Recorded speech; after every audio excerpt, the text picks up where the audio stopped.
Ada dah uzur. Dah uzur dah lah. Kat hospital. Suami pun. dah? Dah berpisah lama dah. Berpisah lama dah.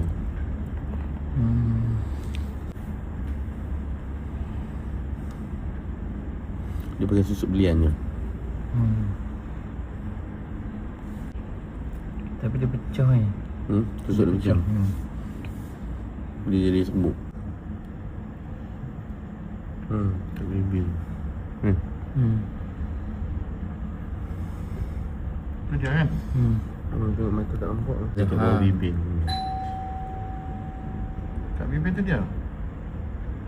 Ada orang datang. Minta maaf cakap lah. Saya tengok tadi macam ada sihir sikit lah. Pernah ada kena sihir ke? Ya, biasa.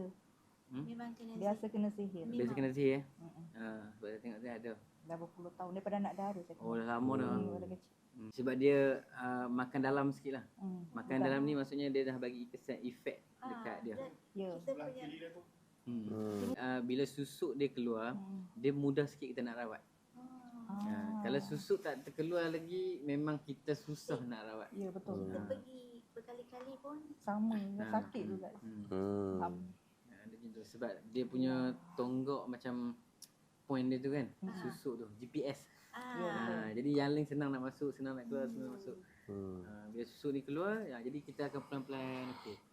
Yang lain mudah lah nak keluar. Sebab lepas kita sapu minyak bidara tadi, dia ni lah, dia akan Sapu keluar minyak lagi. Dia akan keluar lagi.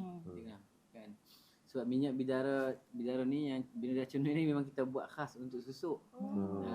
Dia untuk naikkan balik yang kusam kena sihir, kusam disebabkan susuk kan.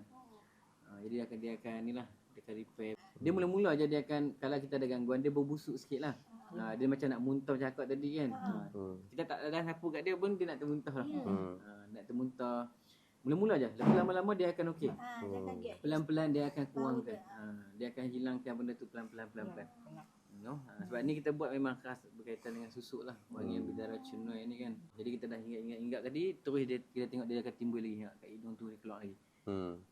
Dia keluar lagi. kalau balik So sekarang ni bila sebelum ni duduk rawat masalah sihir, dia tak selesai sebab susuk masih ada. Ya, susuk ni dulu.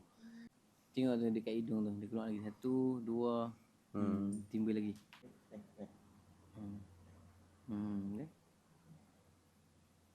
Dia keluar lagi tu. Pelepas sebab dia dah keluar kan. Jadi kita nak keluarkan sekali dengan kadam yang susuk tu punya. Kan. Yang bab macam sihir yang lain tak apa, nanti kita settle yang tu. Kita selesaikan yang ni dulu. Sebab ni penting.